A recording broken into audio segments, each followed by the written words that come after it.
Bueno, aquí estamos queriendo ver qué podemos hacer, cómo nos organizamos ya para este tramo final.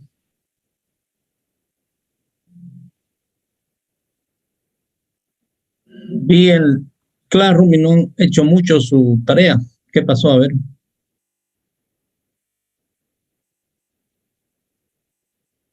el tema del amplificador de sonido, los amplificadores.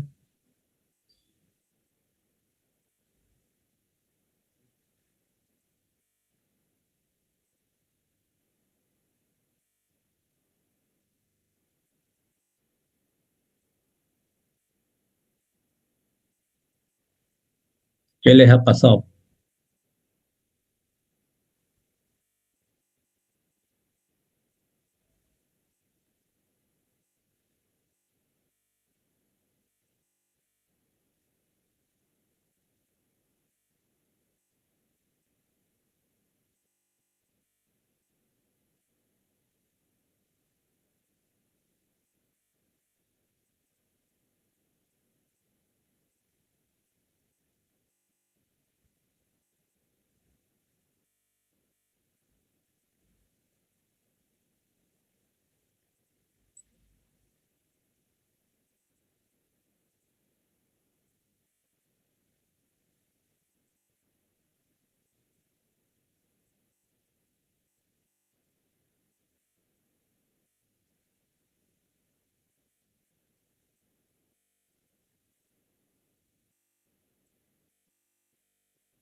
Muy bien, entonces, a ver, retomemos un poquito el tema de las señales, algo que quiero que vean desde esta lógica para que, si es posible, a partir de mañana, ustedes me confirman eso para que vayan allá al laboratorio y les enseñen a manejar los instrumentos, tanto el generador de señales como el osciloscopio, para que vean algunas señales, en este caso de audiofrecuencia.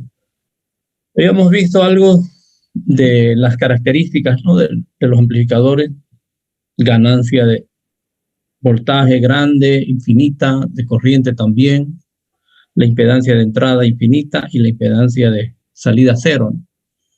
Y trabajábamos sobre lo que le hemos llamado nosotros una señal.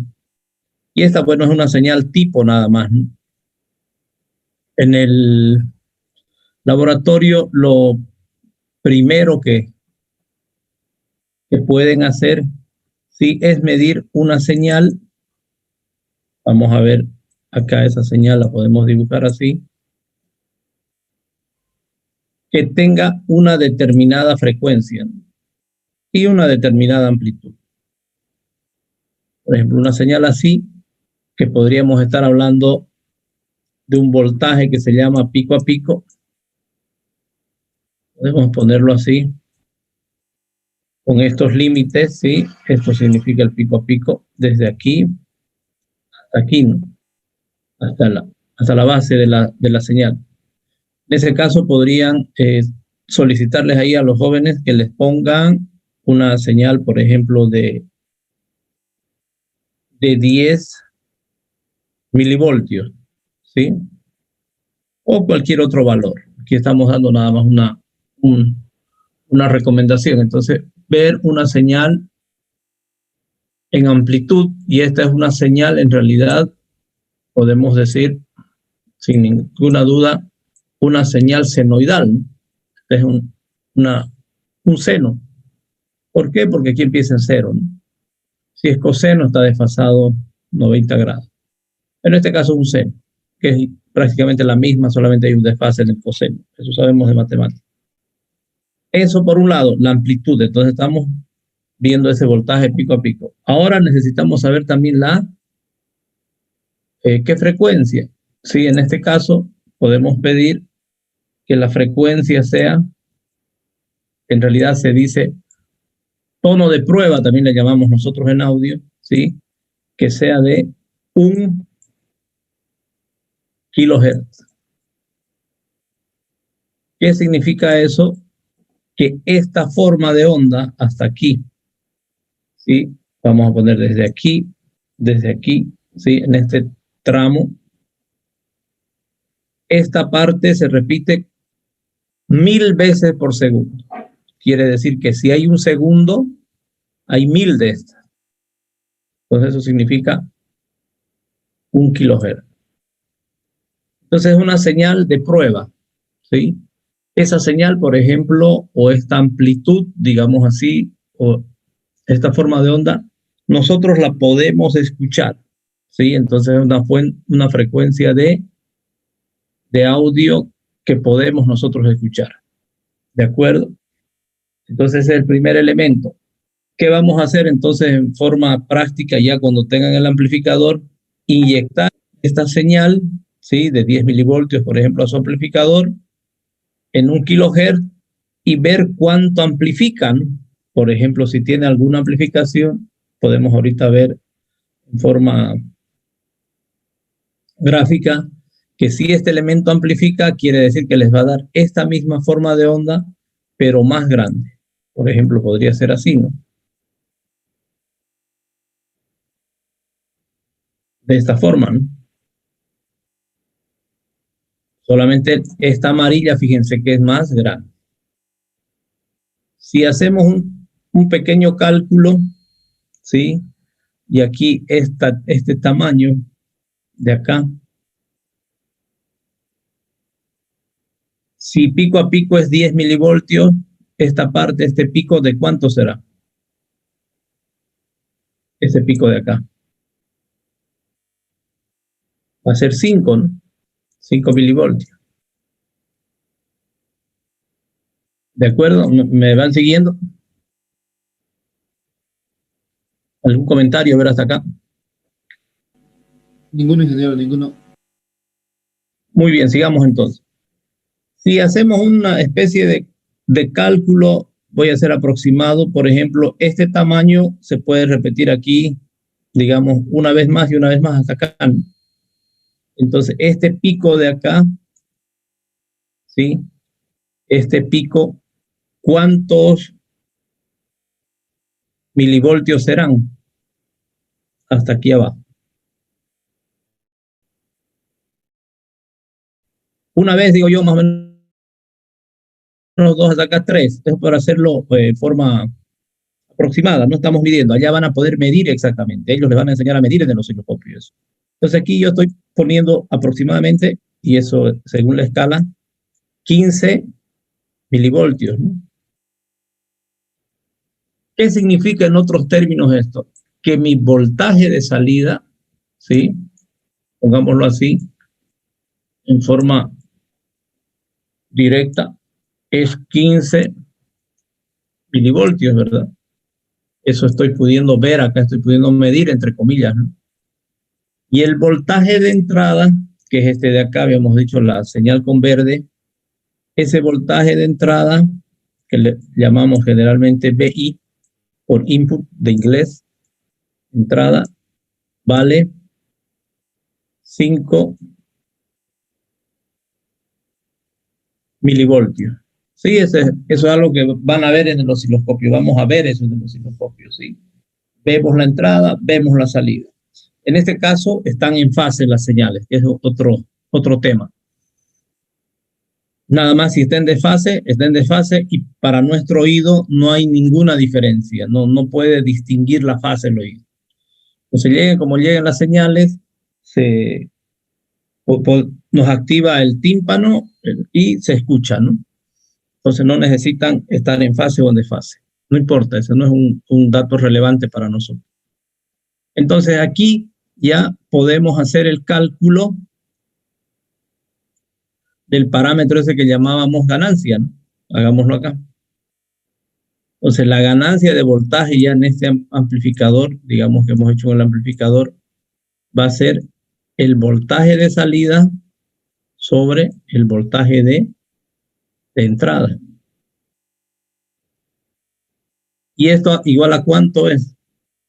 Va a ser a cuánto? A 15.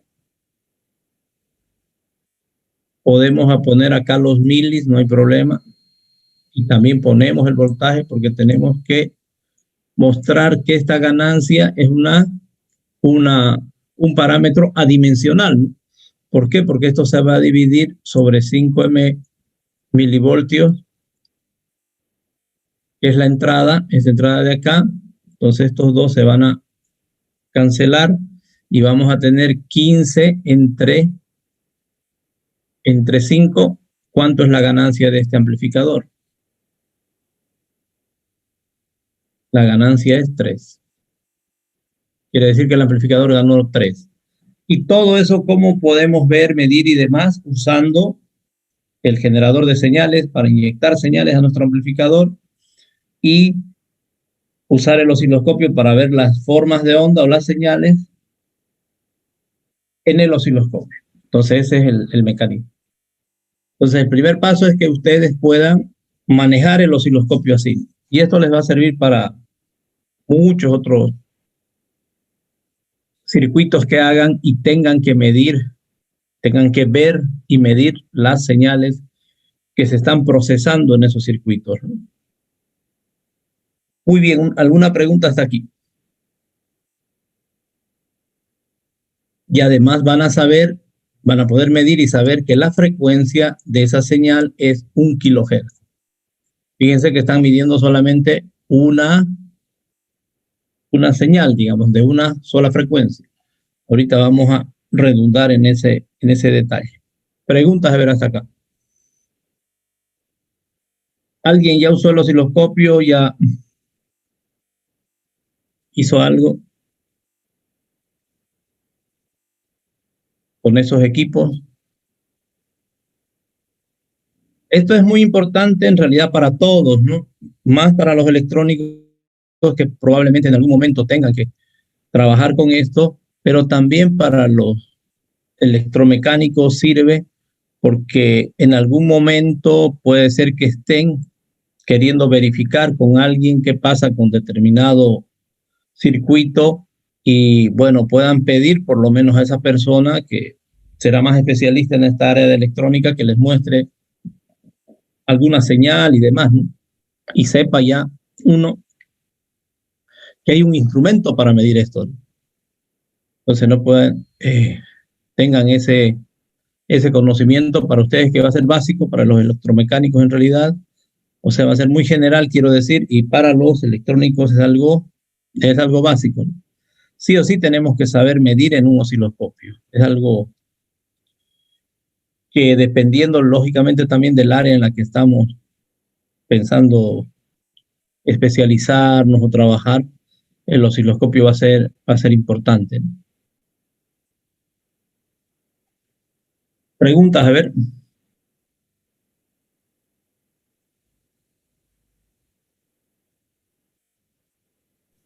Ingeniero, decía que la fase acá no importaba, ¿no? O sea, para nuestro oído era imperceptible, ¿no? Sí, Cuestión de si hubiera desfase. si hay desfase, no va a haber dificultad, digamos, entre que nuestro oído interprete la frecuencia esa, ¿no? ¿Eso se refiere a tan solo una sola frecuencia? Como decir, en una frecuencia puede haber un desfase, pero si hay diferentes frecuencias y están en desfase, entonces ahí ya diferenciaría nuestro oído. No, porque en realidad solamente el oído le presta atención, digamos así, sean las frecuencias que sean. En este caso, ya hablando un poquito de eso, habíamos dicho que nuestro oído en realidad percibe un ancho de banda que está, vamos a decir, para algunos dicen que está entre los 20 Hz, ¿sí? Y los 20 kHz. Este es el más usado, vamos a decir, ¿no? ese rango de frecuencias percibe nuestro oído, ¿sí?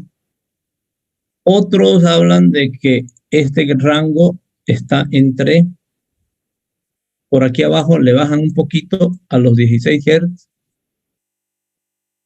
¿sí? Y dice que recibimos solamente hasta los 16 kilohertz. Ese rango de frecuencia.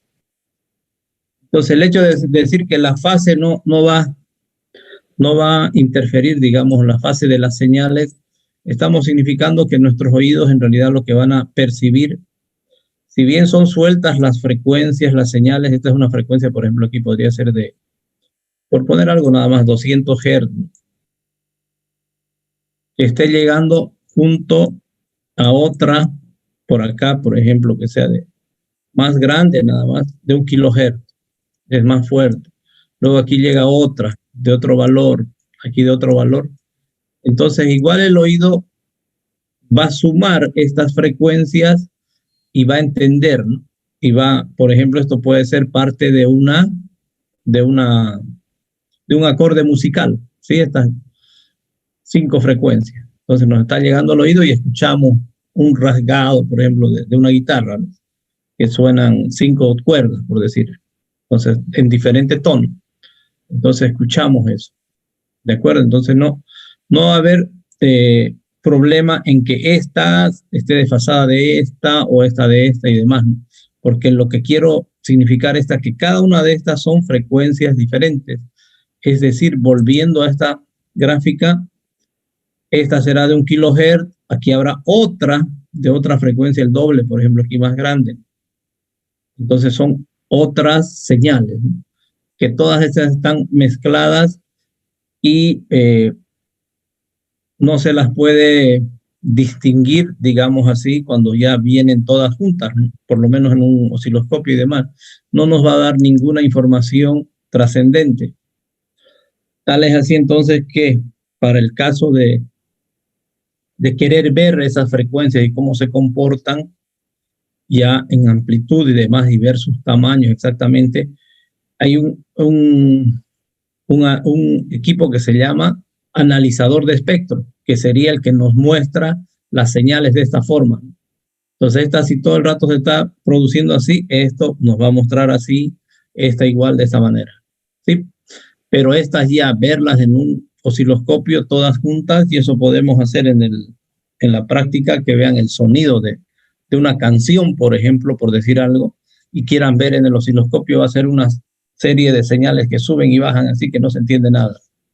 Pero ahora bien, quieren analizar cada una de esas frecuencias, ya con un analizador de espectro se puede hacer eso. Por ejemplo, pensando que el amplificador esté mal en algún rango, ya llegando a situaciones de test muy profundos ya, ¿no? Que estamos hablando de esto que se hace en las fábricas y demás, para ver cuán limpia es la señal que amplifican, si no hay ruido junto a esta señal, porque si hubiera ruido con esta señal o cerca de ella, va a aparecer en el analizador de espectro una cosita así, ¿no? Otra señal, va a aparecer una señal así, ¿no? Entonces está cerca de esta señal, está viendo otra y ese ya es un ruido. Entonces, bueno, habrá que ver por qué se está generando ese ruido, si es permitido, si este ruido, por ejemplo, vamos a percibir en el oído o no, probablemente no lo escuchemos, entonces lo dejarán ahí en el circuito, ¿no? Porque no nos va a impactar al oído. Entonces, con eso se trabaja con los analizadores de espectro. Y estos analizadores de espectro también se los usa ya para telecomunicaciones, ¿no? Ya en ese tema ya necesariamente no se usa un osciloscopio para trabajar con esos equipos para ver qué pasa, sino se usa un analizador de espectro. Por ejemplo, para ver cómo está irradiando Tigo su señal, digamos, por cierta zona. Entonces ahí ya ellos ponen un analizador de espectro que en realidad viene a ser una antenita y un equipo electrónico que nos muestra algo así, ¿no? Entonces dice, esta es la banda, aquí hay estas señales, y básicamente nos interesa saber si en la banda en la que estamos trabajando hay o no hay señales. Eso es en ese campo. En este caso no, con el osciloscopio es suficiente. Pero a la pregunta, a lo que yo voy ahora entonces es que nosotros escuchamos estos rangos de frecuencia. Podemos trabajar entre 20 y 20 kilohertz o entre 16 Hz y 16 kilohertz. Eso no hay ninguna dificultad. Y actualmente los amplificadores, la mayoría de ellos están diseñados para trabajar prácticamente desde 0 Hz, ¿sí? Desde la continua, podemos decir, el ancho de banda que tienen los amplificadores actuales, hasta 20 kHz.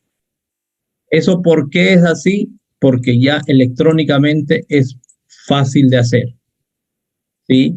Ya es fácil y barato de hacer, podemos decir. Muy bien, se entendió la respuesta hasta ahí para que sigamos. Ingeniero, ¿se entendió? Entonces, ingeniero, en esta parte del desfase no es lo que varía el tiempo, ¿no? O sea, el delay, el retardo de tiempo que hay entre una frecuencia u otra, ¿no?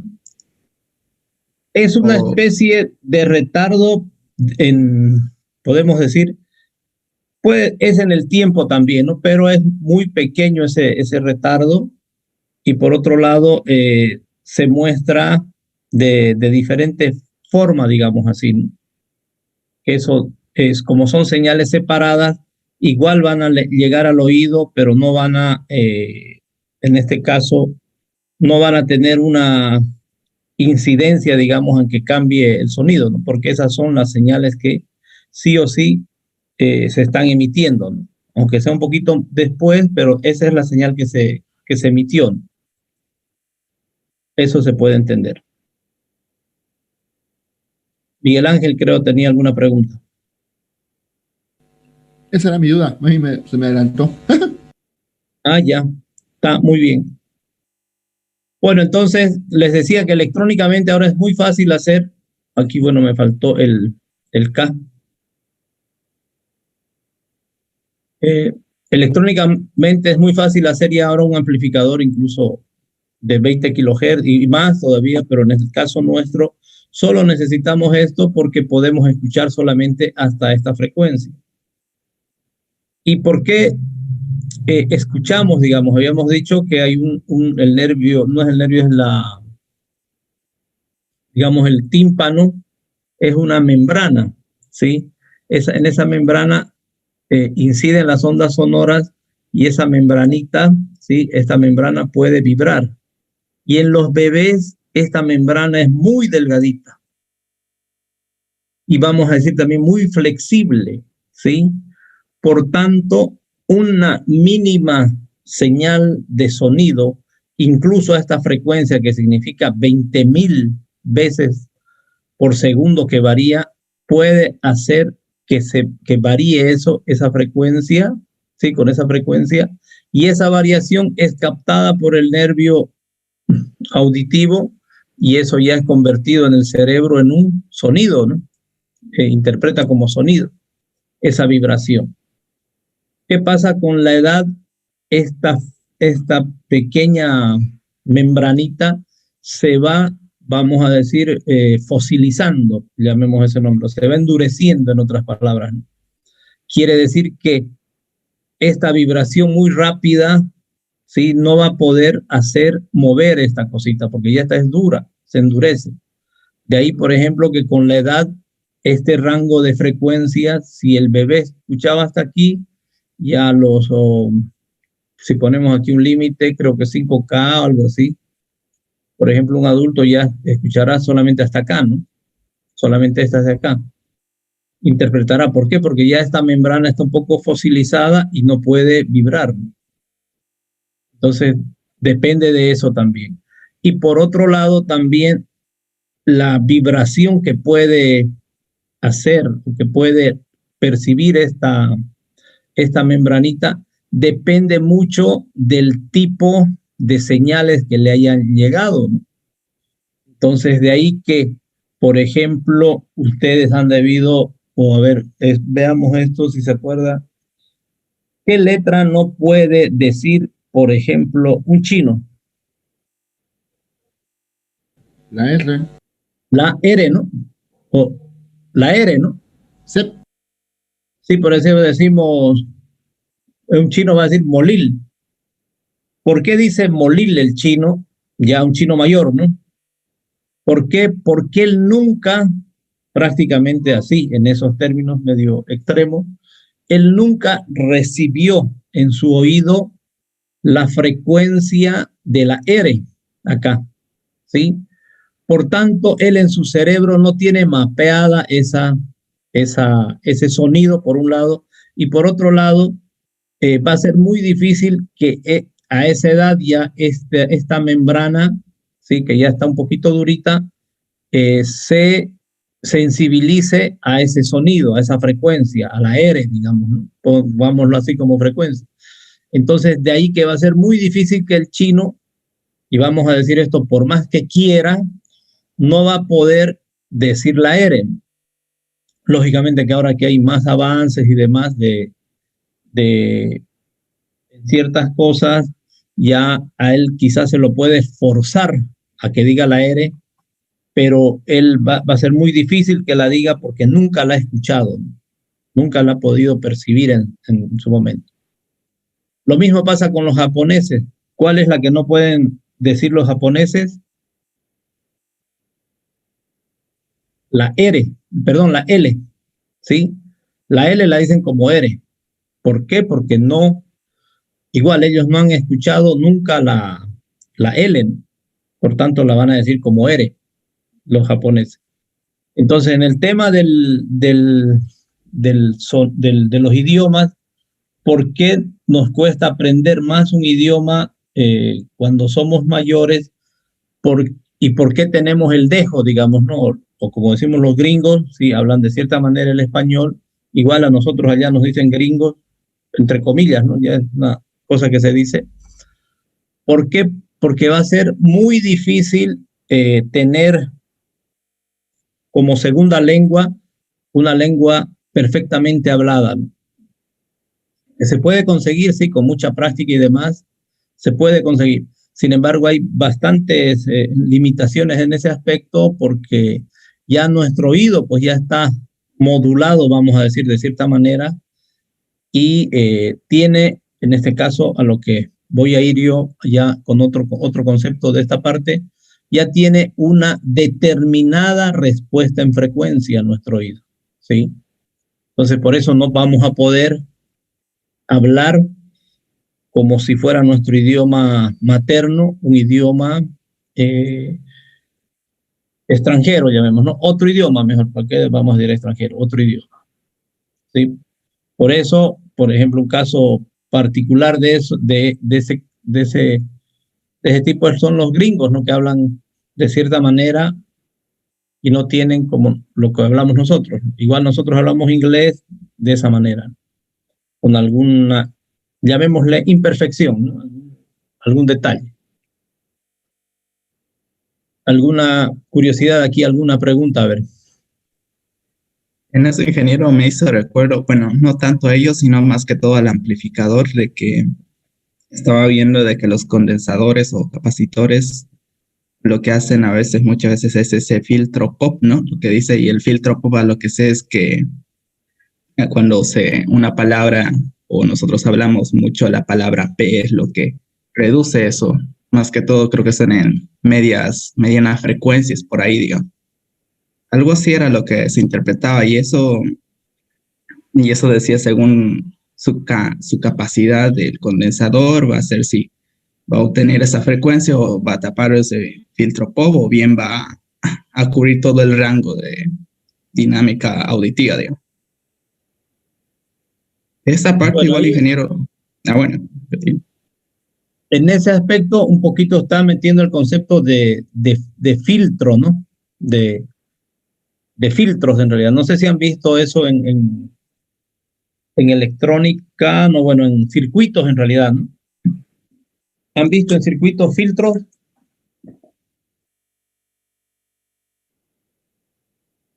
o no? A ver, ¿quién me comenta algo de filtros?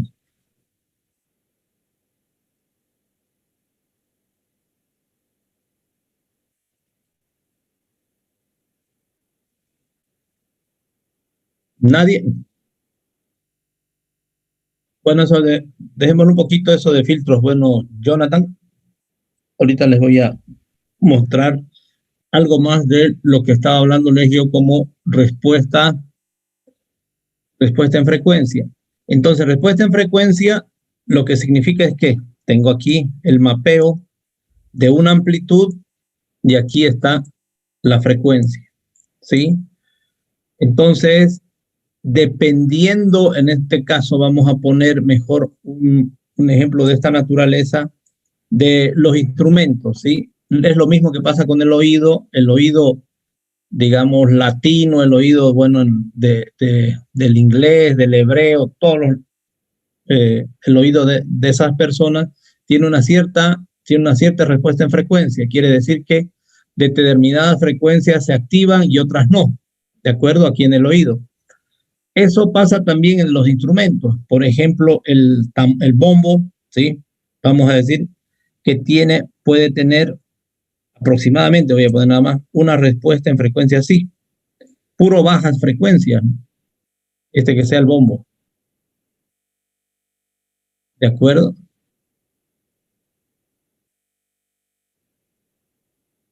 ¿Por qué es así el bombo? Porque no puede emitir ese bombo altas frecuencias, ¿no? Y solamente bajas. Y un violín, por ejemplo, un clarinete, ¿dónde emite sus frecuencias? Son las altas, ¿no? Que están por acá. Violín. Ya se van dando cuenta del tipo de sonido. El violín es chillón y digamos, grave. Entonces, estas son las respuestas en frecuencia de esos instrumentos. ¿Agudo o grave, ingeniero, sería? ¿Cómo? El sonido se lo define más bien como agudos o graves. Esto es agudo, ¿no? ¿Están de acuerdo o no? Yep. Sí, ¿no? ¿Cómo es la voz de los varones? Tono grave. Más tono grave, ¿no? Tenemos más tono grave. Y de las damas es más agudo.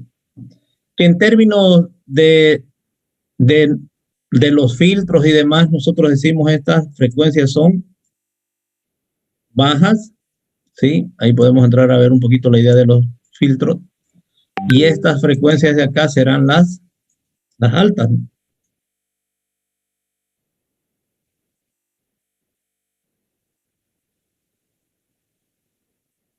Y por esta otra parte van a estar las frecuencias medias.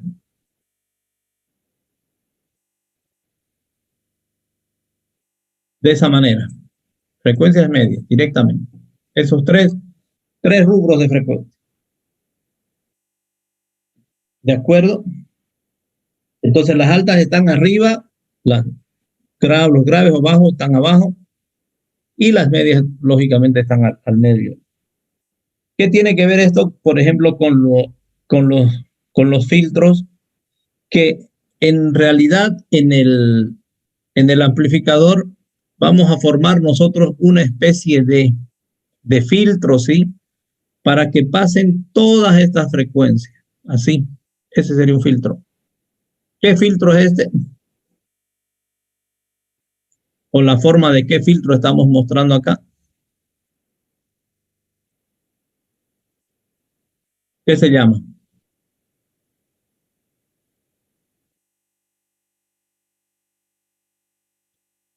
Para que pasen todas esas frecuencias. ¿Qué filtro será este? Pasa banda, eso, muy bien. Claro, porque pasa toda la banda. En este caso queremos que pase toda la banda. Vamos a poner desde 0 hasta 20 kilohertz. ¿Y quiénes son los componentes electrónicos? ¿Cuáles son, mejor dicho, los componentes electrónicos que van a generar estas bandas, vamos a decir, o estos filtros, que trabajan con los filtros? Como decía su compañero, van a ser los condensadores. Ellos tienen mucho que ver en ese aspecto. y es para, en realidad, generar filtros. Este detalle lo vamos a ver un poquito más a profundidad cuando estemos hablando del ecualizador. Y el ecualizador no es nada más que un conjunto de filtros que puedo yo cortar esta señal así en N filtros pasabanda, un filtro, dos filtros, tres filtros, cuatro filtros, cinco filtros, seis filtros, de tal manera que yo puedo aquí anular toda esta banda, subir toda esta banda con mayor nivel, volver a anular esta, hacer lo que quiero. No sé si han tenido la experiencia de usar un ecualizador en un equipo de música. ¿Hay algún joven que le guste la música? Sí, ingeniero. Bueno, en cuestión de mi caso, soy parte de sonido y hago sonido en vivo para mi iglesia. Ah, excelente. Entonces tiene toda la idea de esto de que les estoy hablando, ¿no? ¿Y hay algún rockero por ahí que le guste el rock? Y en ese aspecto, ¿cuáles son las frecuencias que más se pronuncian en el rock, digamos, ¿no? Como tendencia, vamos a decir, ¿no? Que siempre es así. O hablemos del rock pesado. ¿Cuáles son las Uy, bajo. frecuencias? Los bajos, ¿no? Sí, los bajos, sí. Entonces, en el rock, básicamente lo que están emitiendo es esta parte de acá, ¿no? Esto es lo que más nos interesa, digamos, en el rock, que se escuche bien eso, ¿no? Esto no le damos mucha bolilla, ¿sí? Pero habrán otros géneros musicales, como la ópera y demás, que estarán, o la zarzuela, mejor dicho, la ópera es un teatro musical, pero la zarzuela, por ejemplo, sí, que los tonos son altos, ¿no? Entonces estamos hablando de este rubro. ¿Y cómo se llama el que decía que en su iglesia era sonidista? Ingeniero, Eh, ¿Cómo se llama usted? No, no lo veo. Jonathan, ingeniero. Ah, Jonathan, bueno, no está, ya no sale en mi pantalla. Bueno, Jonathan entonces debe tener un oído, vamos a decir, privilegiado, ¿no? Porque yo les comento que aparte de técnicamente saber algo de esto, para ser sonidista hay que tener un buen oído. Bueno, eso nuevamente no significa que podamos todos no ser, digamos así, sonidistas, sí podemos llegar, pero nos va a costar un poco más y eso les digo con cierta experiencia. Yo un tiempo estuve trabajando en el Paraninfo Universitario y un día no apareció el sonidista, ¿no? Y realmente eh, con los que estábamos ahí prácticamente no pudimos hacer un buen sonido, ¿no? Y quiero decir que, bueno, en ese caso el sonidista tiene la cualidad de discriminar en su oído varias frecuencias y también usar los ecualizadores y demás, de tal manera de que el sonido de toda esa sala, un estudio, digamos, se escuche bien, ¿no? Porque pese a que habían micrófonos buenos, había una consola buenísima y demás, pero como no teníamos la práctica ni el oído, entonces el espectáculo realmente, desde la lógica del audio, no salió bien, ¿no? ¿Por qué? Porque, bueno, faltaba ese toque que le dan los sonidistas, que tienen realmente un oído privilegiado, ¿sí? Como primer elemento y que luego con la práctica ya saben dónde tocar, digamos así, el ecualizador, los ecualizadores y demás, ya el sonido sale bien, porque el sonido va a depender mucho en ese ambiente de la cantidad de gente que hay, etcétera, ¿no? Entonces ya es un tema muy interesante que también aquí como comentario, varios de los músicos famosos, sí, algunos músicos y algunos siguen los músicos, les ha gustado o les gusta la electrónica, ¿no? O eran electrónicos que les gustaba la música.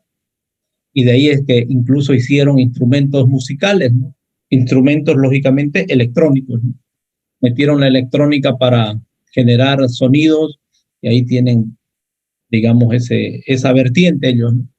Lo pueden hacer con la electrónica, generar sonidos y bueno, tienen un nuevo instrumento, pueden eh, también generar lo que se llaman efectos de sonido.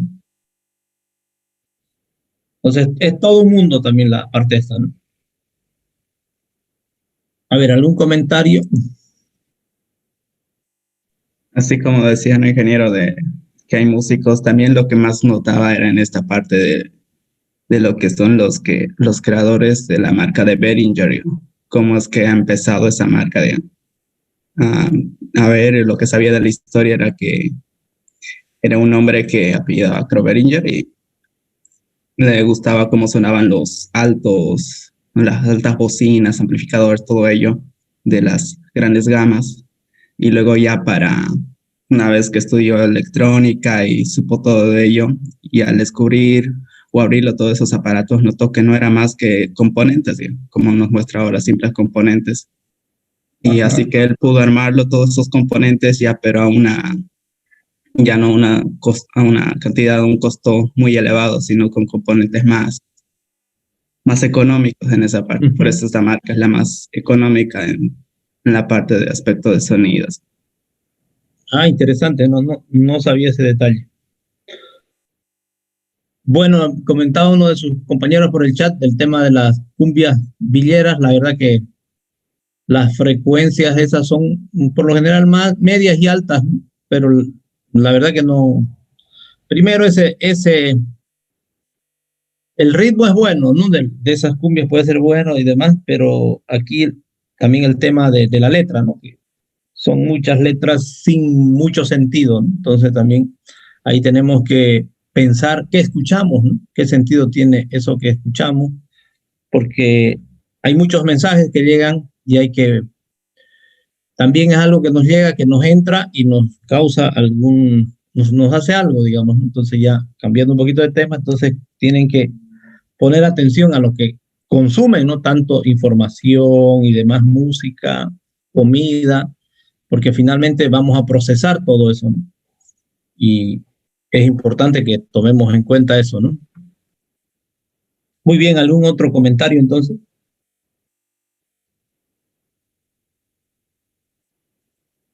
Bueno, entonces tienen un mundo para que puedan revisar. En este caso estamos viendo dos conceptos básicos, el ancho de banda, sí, del audio y también el tema de la respuesta en frecuencia. Entonces nosotros ya en un amplificador incluso podemos medir, ver la respuesta en frecuencia.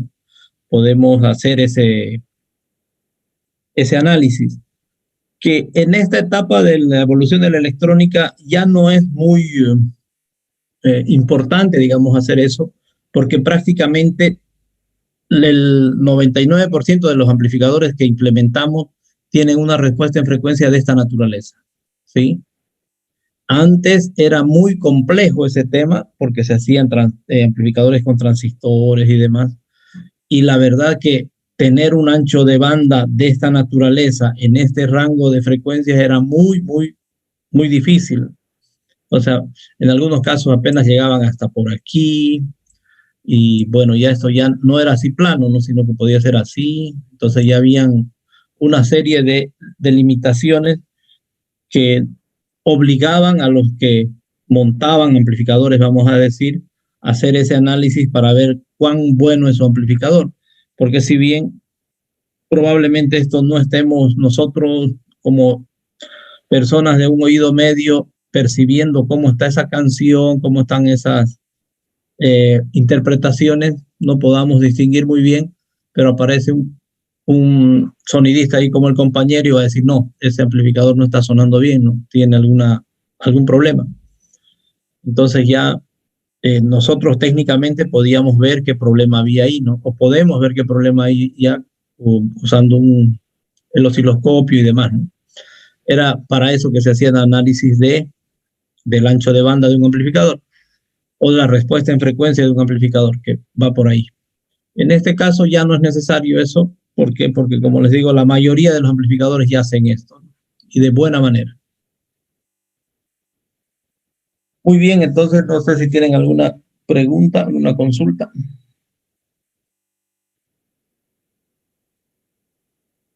Bueno, si no hay preguntas, quedemos entonces para ver si van mañana, o mejor hagamos lo siguiente, de una vez vayan al, al PI el día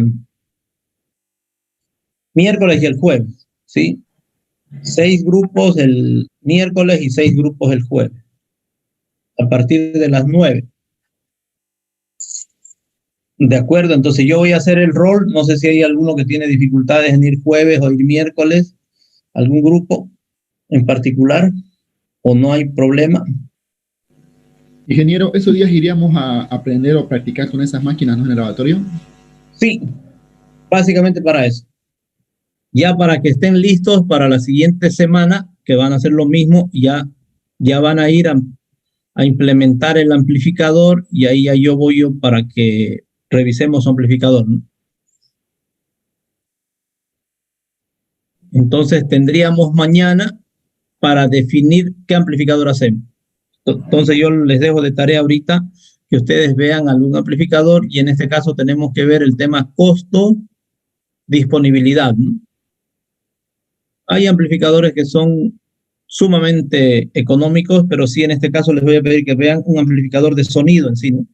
Porque a veces se pueden hacer estos amplificadores con los operacionales, pero no, esa no es la idea, sino que hagamos sí con un amplificador de sonido. Entonces busquen un poquito en internet, vean también, consulten en alguna tienda ahí en las charcas, y en base a eso ya tendríamos definido. Mañana definamos entonces qué amplificador más o menos. No es obligatorio que todos hagan el mismo amplificador, cada grupo puede elegir uno. Ya para mañana entonces tenemos qué amplificador armar, y la siguiente semana hacen las prácticas de los instrumentos, y ahí mismo pueden estarse haciendo ayudar con los auxiliares para armar el amplificador, y la siguiente semana ya me muestran cómo funciona ese amplificador. ¿De acuerdo? Está bien, ingeniero. Está bien. Bueno, no hay más preguntas entonces, ninguna otra curiosidad. No.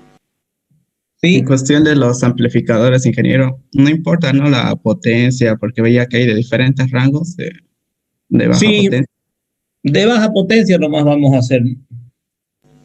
Ingeniero, acá tengo una imagen de una canción que tengo. Ahí se muestran, creo, las frecuencias. ¿Se los paso al grupo de WhatsApp para que muestre o no? A ver, mejor si tiene ahí para mostrar, está en computadora para que comparta. Ahí tiene para compartir. Ya se lo he pasado al WhatsApp, ingeniero. Ah, ya. ¿Qué es lo que compartió? Bueno, yo voy a verlo entonces. Ah, ya. Entonces esto podemos ver acá. Sí, esto es lo que se ve. Yo creo que todos están viendo, ¿no? Esto es lo que vemos de una canción, digamos, una pista, ¿no? Como ven, aquí hay una serie de señales, muchas señales que, bueno, no nos dicen mucho en realidad. No nos ayudan mucho en el caso técnico, digamos, para poder arreglar o ver qué problema hay con el amplificador o qué análisis podemos hacer del amplificador, ¿no? Porque esto varía constantemente, ¿no? Está variando y todo el rato. Y esa es la suma de la cantidad de frecuencias que recibimos en el oído, y fíjense cómo nosotros interpretamos eso de otra forma, ¿no? Entonces, con el analizador de frecuencia vamos a ver palitos nada más, ¿no? Que cambian de tamaño, etcétera, se mueven. Y eso, aquí la señal la vemos de esa manera. Muy bien, interesante. ¿Alguna otra curiosidad entonces? Oh.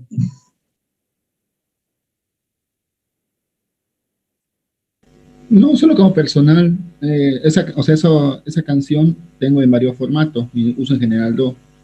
Hay una en MP3 y es la que está ahí en formato WAV. Y noté que hay una notoria diferencia entre ambas. Uno, la compresión del audio, otro, la fidelidad en los audios en bajos y agudos, y varias cosas. Eso me he dado de cuenta bien. Sí, se puede conseguir esa información de eso, se puede interpretar de esa manera. Interesante. Bueno, si no hay más curiosidades, entonces quedemos que mañana nos vemos otra vez a las 9, definimos el amplificador y ya también nos ponemos de acuerdo qué grupos van el miércoles y qué grupos van el jueves y en qué horarios. Bueno. Listo, ingeniero. Muy bien, jóvenes, que tengan una excelente mañana, entonces ya estamos en contacto mañana. Igualmente, ingeniero, hasta luego. Hasta luego.